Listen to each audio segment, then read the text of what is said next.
Hello students, welcome to my channel. तो आज मैं आप सभी को इस वीडियो में क्लास 9th के चैप्टर नंबर 1 नंबर सिस्टम की एक्सरसाइज 1.4 का क्वेश्चन नंबर 3 करवाने जा रही हूँ। तो देखिए बेटा, ये क्वेश्चन इंपॉर्टेंट नहीं है लेकिन आपको ध्यान से समझना है इसे, ठीक है। तो देखिए, हमें दिया है recall pi is defined as the ratio of the circumference से C of a circle to its diameter से D, that is pi is equal to C upon D. This seems to contradict the fact that pi is irrational. How will you resolve this contradiction? तो देखिए बेटा, आपको ना यहाँ पर पाई का ratio क्या दे रखा है, c अपॉन डी। तो सबसे पहले तो आपको समझना होगा कि ये कहाँ से आया है, pi is equal to c upon D कैसे आया। ध्यान से समझिएगा।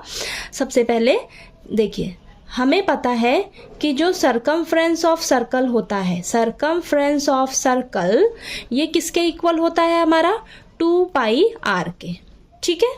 अब आपको पता है कि जो 2 आर है वो किसके इक्वल होता है, डायामीटर के, ठीक है। 2 आर किसके इक्वल होता है, आर रेडियस है, 2 आर क्या होता है, किसके इक्वल, डायामीटर के, ठीक है। तो मैं इस 2 आर की जगह क्या डी लिख सकती हूँ, हाँ लिख सकती हूँ। तो पाई को एज इट इज रखिए, 2 आर की जगह मैं डी लिख देती हूँ। यहाँ पर मुझे बोला है सर्कमफ्रेंस को सी माना है, डायमीटर को डी माना है, ठीक है। तो यहाँ पर देखिएगा, सर्कमफ्रेंस ऑफ सर्कल को क्या हम लिख लेंगे, सी लिख लेंगे, ठीक है, ठीक। तो यहाँ से मेरे पास पाई की वैल्यू क्या आ जाएगी, पाई के साथ मल्टीप्लाई में डी है तो मल्टीप्लाई में डी है, इस साइड सी के नीचे कहाँ आ जाएगा, डिवाइड में आ जाएगा।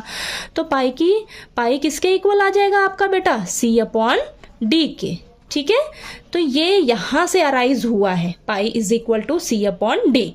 तो हमें कह रहा है क्वेश्चन में, पता लग गया ना ये pi is equal to C D आपका कैसे आ रखा है, ठीक है। अब देखिए, हमें क्वेश्चन में बोला है कि रिकॉल करिए कि जो पाई है ना, कि जो पाई है वो सर्कमफ्रेंस और डायमीटर का रेशियो होता है, ठीक है। आपको रिकॉल करने के लिए कह रहा है कि जो पाई है वो सर्कमफ्रेंस और डायमीटर का रेशियो होता है। लेकिन आपके पास ये जो pi is equal to C upon D है, ये ना कॉन्ट्राडिक्शन अराइज कर रहा है, कह रहा है कि जो आपका पाई है वो तो एक इर्रेशनल नंबर है, ठीक है। तो यहाँ पर कॉन्ट्राडिक्शन क्यों अराइज हो रही है, आपको इस कॉन्ट्राडिक्शन को रिसॉल्व करना है बेटा, ठीक है, रिजॉल्व करना है, उसका हल निकालना है। कॉन्ट्राडिक्शन क्यों अराइज हो रही है यहाँ पर, चलिए समझते हैं, ठीक है। अब यहाँ पर देखिए, pi is equal to C upon D है, ठीक है। हमें पता है कि जो पाई है वो आपका एक इर्रेशनल नंबर है, पाई क्या है, एक इर्रेशनल है। सी अपॉन डी क्या है आपका, एक रैशनल है। और हमें ये भी पता है कि कभी भी इर्रेशनल नंबर रैशनल नंबर के इक्वल नहीं हो सकता बेटा, ठीक है। ये तो आपको पता ही है, इर्रेशनल कभी भी रैशनल नंबर के इक्वल नहीं होता है, ओके, ठीक। अब देखिए, यहां से मैं क्या समझ सकती हूं, अगर मेरा इर्रेशनल नंबर रैशनल नंबर के इक्वल नहीं होता है तो ये कॉन्ट्राडिक्शन अराइज हो रही है। यहाँ पर कोई कॉन्ट्राडिक्शन अराइज नहीं हो रही है, पहली बात तो, ठीक है। क्यों, क्योंकि देखिए, अगर ये देखिए, पाई तो आपका एक इर्रेशनल नंबर है, ठीक है। अब यहाँ पर देखिए, ये जो सी अपॉन डी है, सी क्या है, सर्कमफ्रेंस, डी क्या है, डायमीटर। मान लीजिए अगर आपका सर्कमफ्रेंस इर्रेशनल होता है और डायमीटर आपका रैशनल होगा, तो आपको ये रिजल्ट क्या देगा, इर्रेशनल नंबर देगा, ठीक है। इर्रेशनल नंबर को रैशनल नंबर से अगर आप डिवाइड करते हो तो वो आपको इर्रेशनल नंबर ही देता है, ठीक है। अगर सी अपॉन डी में आपका सर्कमफ्रेंस रैशनल हो जाए, डायमीटर इर्रेशनल हो जाए, तो भी आपको ये क्या रिजल्ट देगा, इर्रेशनल नंबर ही देगा, ठीक है।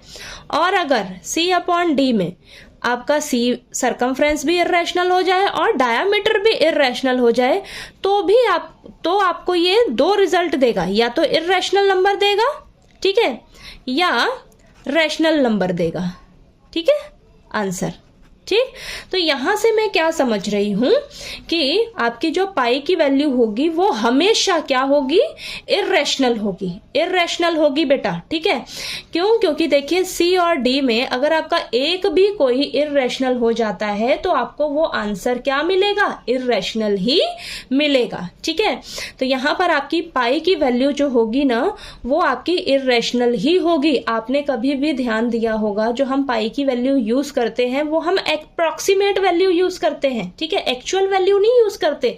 उसकी जो एक्चुअल वैल्यू होती है वो तो चलती ही जाती है, चलती ही जाती है, बहुत ज्यादा बड़ी होती है, ठीक है। तो हम पाई की वैल्यू अप्रॉक्सीमेट यूज करते हैं, 3.14 आपको याद हो तो, ठीक है, 3.14 यूज करते हैं ना, ठीक है, यानी कि हम अप्रॉक्सीमेट वैल्यू लेते हैं वो, ठीक है। तो उसको हम रैशनल की फॉर्म में लेकर चलते हैं, वैसे हमारी वो इर्रेशनल वैल्यू ही होती है, ठीक है। तो आपने ये लास्ट में मेंशन कर देना है आपको कि यहाँ पर कोई कॉन्ट्राडिक्शन अराइज नहीं हो रही है, ठीक है। हम पाई की जो वैल्यू लेते हैं वो एक अप्रोक्सीमेट रैशनल वैल्यू लेकर चलते हैं, ठीक है। और आपका या तो अगर सी इर्रेशनल नंबर हो जाए या डायमीटर इर्रेशनल नंबर हो जाए तो आपको जो रिजल्ट मिलेगा, पाई की जो वैल्यू मिलेगी वो इर्रेशनल ही मिलेगी, ठीक है। तो आपको इसको लिखकर अब अच्छे से मेंशन कर देना है, ठीक है। तो देखिए बेटा आपने लास्ट में मेंशन कर देना है देयर इज नो कॉन्ट्राडिक्शन।